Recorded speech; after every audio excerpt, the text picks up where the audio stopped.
Hello, my name is Allison Lewis. I'm a clinical social worker and I'm also a member of the Emmaus Walk Ministry. The purpose of the ministry is to help parishioners connect with resources and identify resources in the community that address emotional needs and mental health challenges. The ministry has been doing videos such as this one that help parishioners to learn more about emotional wellness. This month's video is going to be on the topic of anxiety.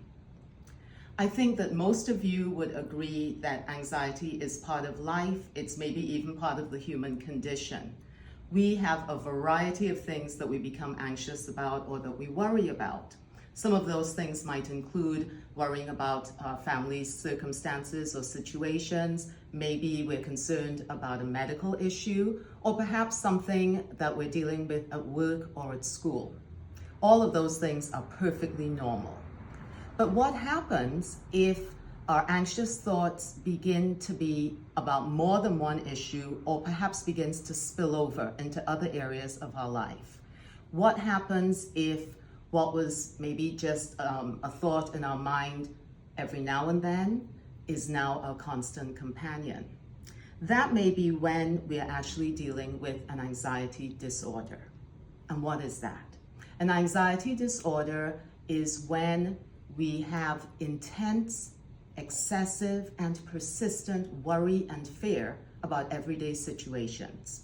Anxiety disorders can actually go from 0 to 100 just like that. That's what a panic attack is, where you have repeated episodes of sudden, intense fears, worries, or even terror about a situation, and very quickly it gets heightened.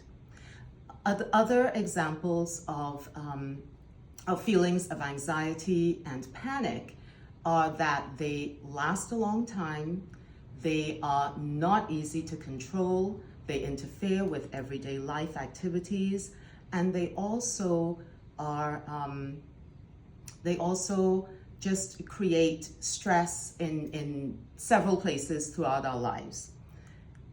Examples of specific anxiety disorders include GAD, G-A-D, which is a generalized anxiety disorder.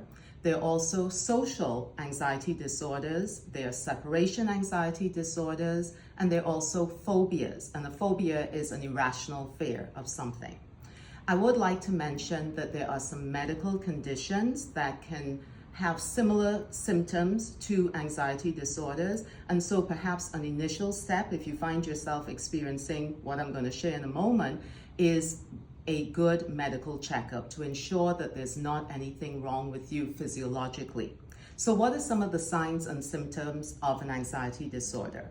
They would be things like increased heart rate, rapid breathing, maybe muscular nervousness or restlessness, stiffness, also GI issues, sleep disturbances, the lack of ability to focus and to concentrate. You might actually find yourself seeking to avoid circumstances or places where you are likely to have an anxiety attack or experience anxiety. If you have any of those signs and symptoms, if any of this feels familiar to you, sounds familiar to you, or maybe you know someone who is experiencing this, there is good news. And that good news is that there's help available. That help can be in the form of talk therapy, whether individual or group. It can be in the form of medications, also relaxation exercises, and other stress management techniques, or some combination of all of those. The Emmaus Walk Ministry is here, and we can connect you to that help. Please reach out to us at the Pathfinder Project at 301-918-4600.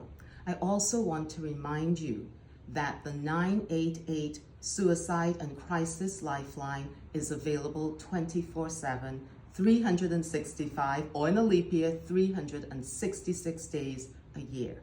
Please call it if you need to. Thank you. Be well.